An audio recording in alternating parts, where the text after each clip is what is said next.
The content in this magazine could contain references of topics and difficult subject matter that may be triggering. Please honor yourself, inner knowing, and proceed with whatever help or guidance you feel is intuitively aligned.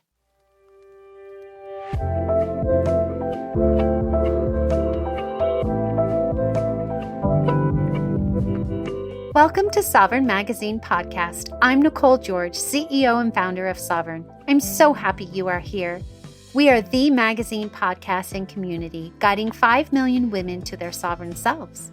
From heart-led conversations to magical meditations, our inspiring guests will show you how they can help you step into your sovereign self. Are you ready to listen to your inner voice and step into your power? Then keep listening to hear all of the intuitive messages meant for you today.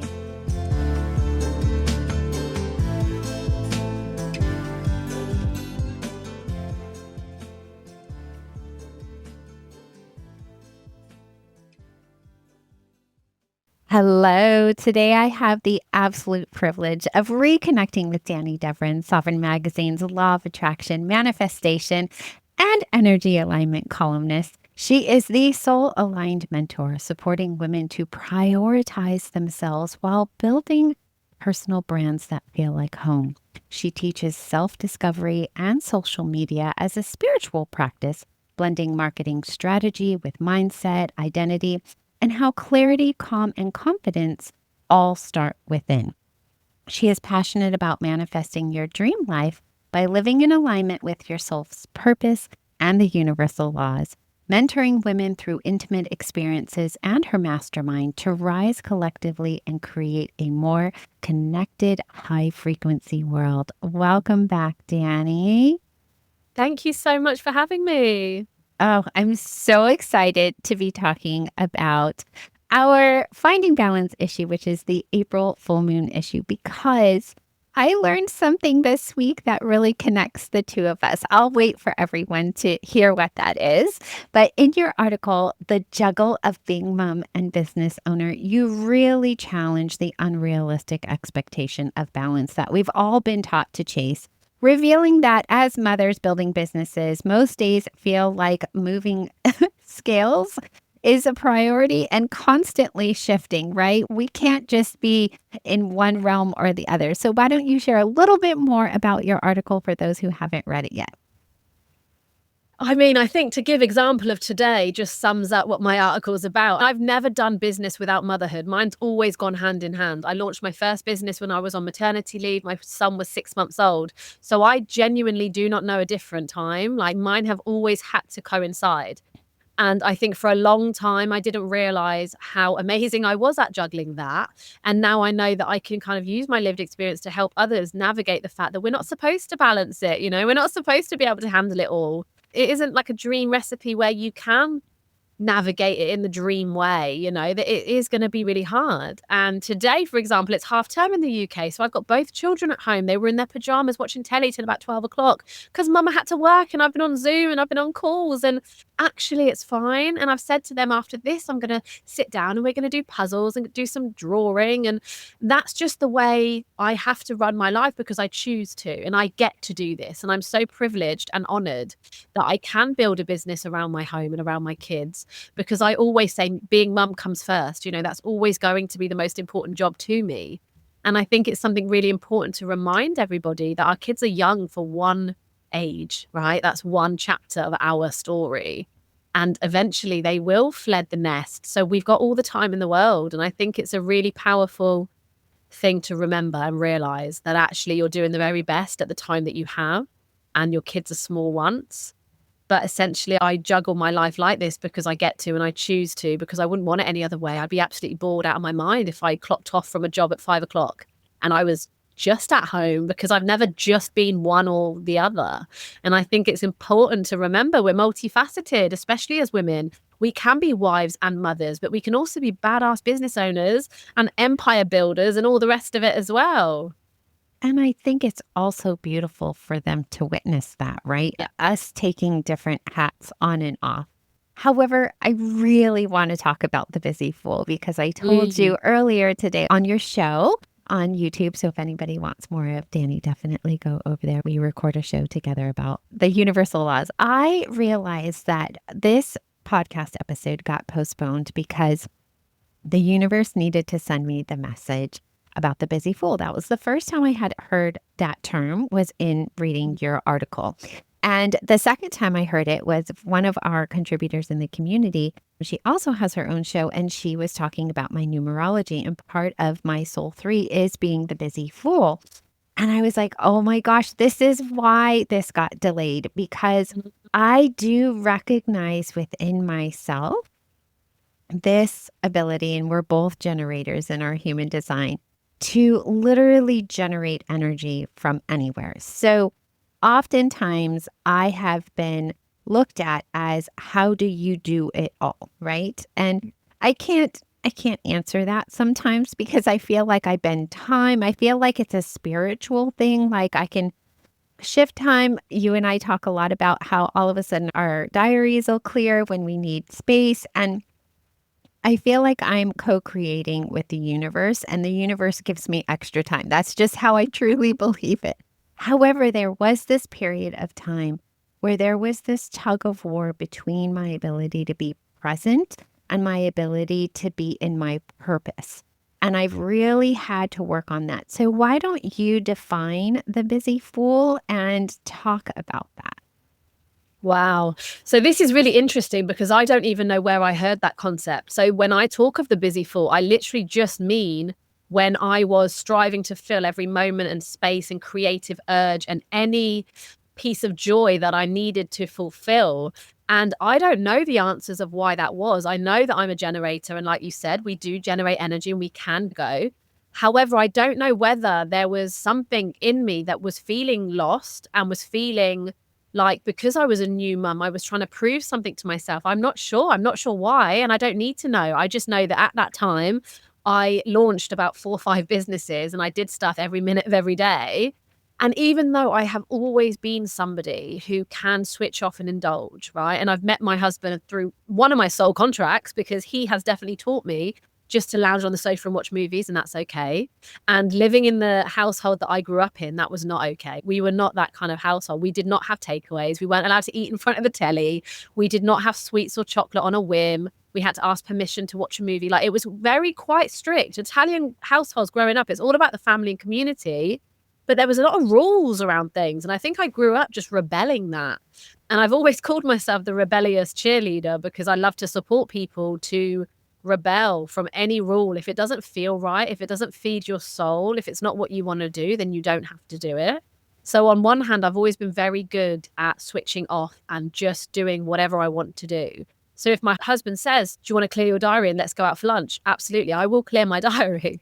But then I'm also that person that will fill every moment of the day with an appointment and an agenda and some sort of task, and just feel overwhelmed with how much I'm doing and juggling. And I think the problem with that, where I was a busy fool, was because I am somebody that will always choose joy over convenience or responsibility, let's say. So even though when you're a mum, you have to look after your babies and your children and your house, I can do baby and business. I cannot do marriage and house and baby and business. Like, that for me is too many plates, right?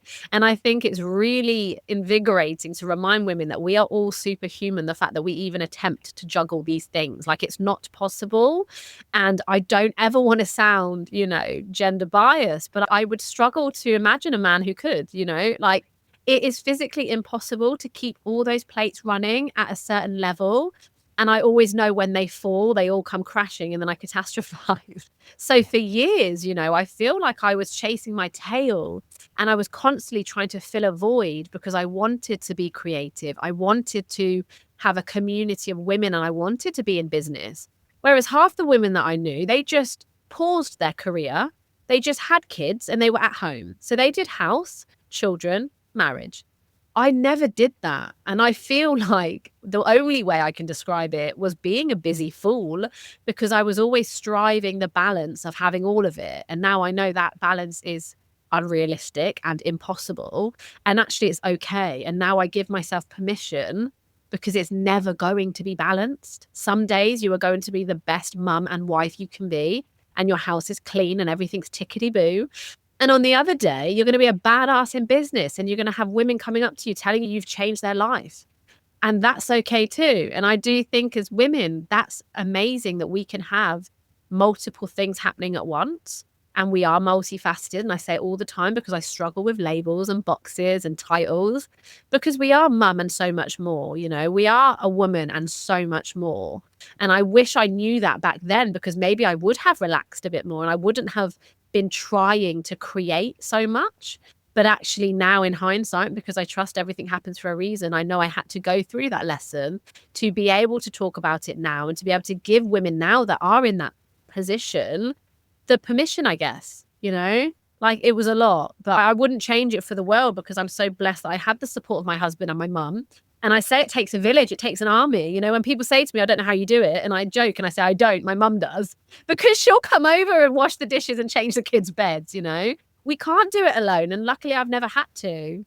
Oh my gosh, I'm having this huge aha moment, because I'm realizing that, because I let the busy fool go a while ago, but I recognize when I'm full on in business, the house is a tip, right? Because I can't do it all. I can't. And my husband's a great help. I mean, he's wonderful at helping. However, he always says, I don't see the dirt like you do. Like, he's like, I just don't see it. I'm so sorry. I try. And he just can't. So he doesn't. I'm like, how does he not see that the countertops need to be cleaned? Like, oh my gosh, there's a big old stain right there. Like, he just doesn't see it. And I've learned to forgive that.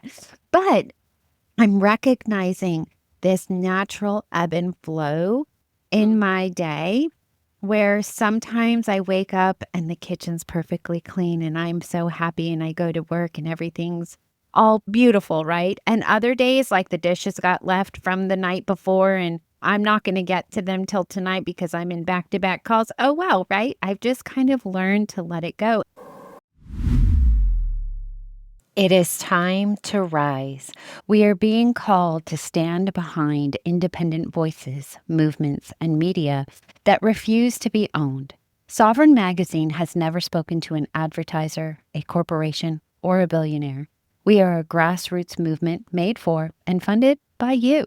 If you are ready to rise, to shatter ceilings, and to stand in your truth, do it with us. It's free. Hit the like button, subscribe, comment, share. Every click helps us reach more people around the globe, ready to remember who they are. Are you coming with us?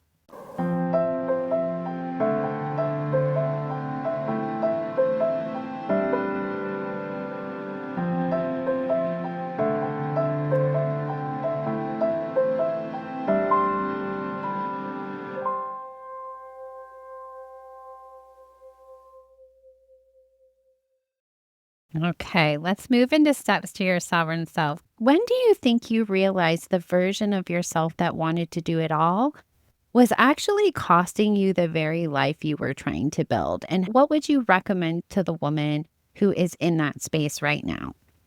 So it's an interesting reflection, because actually I don't think I ever became her. I think my risk of becoming her kept me from becoming her, because I was so conscious.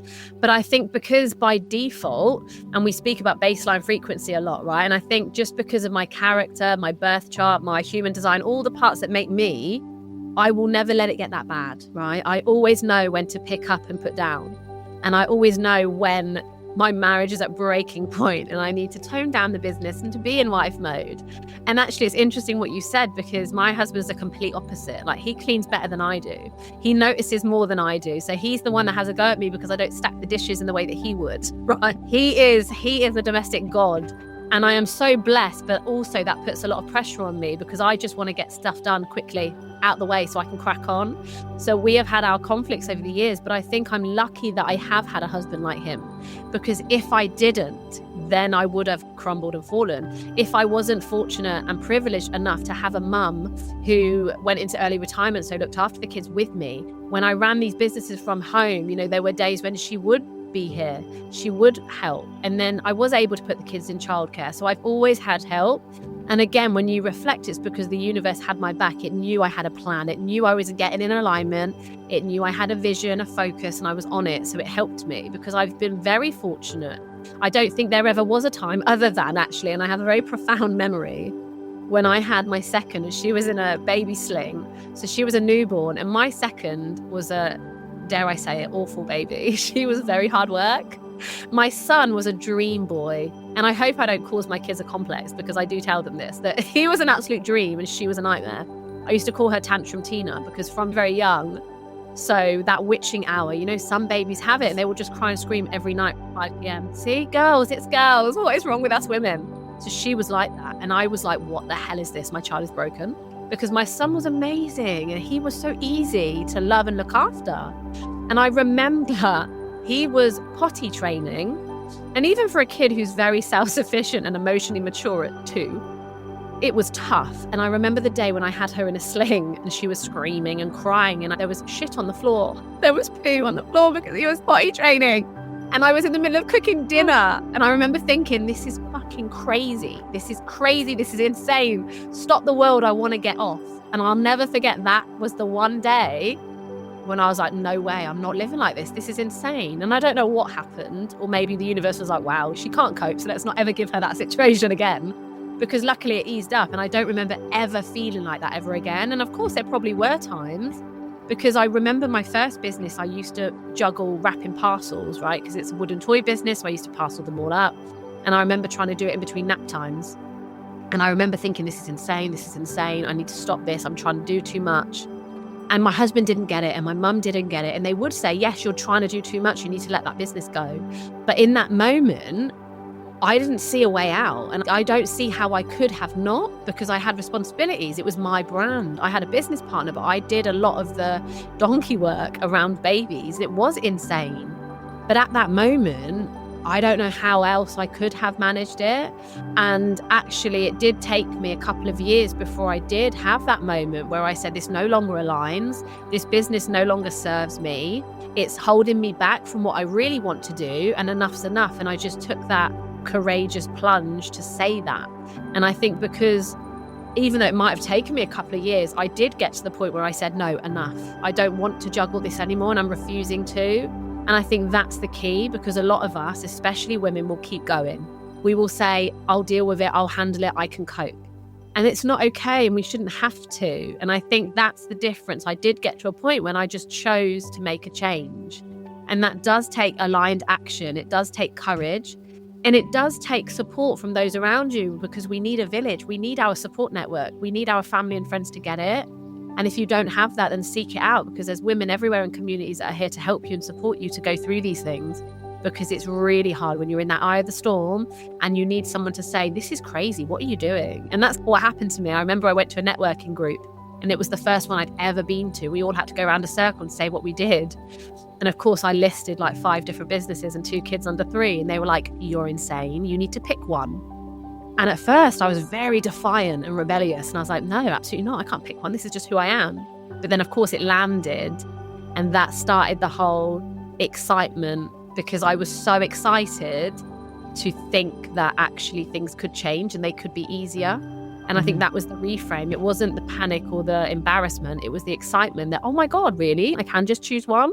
I can let them go. I can say, no, enough. This is crazy. This no longer serves me. So yeah, that was obviously a turning point for me to make that decision.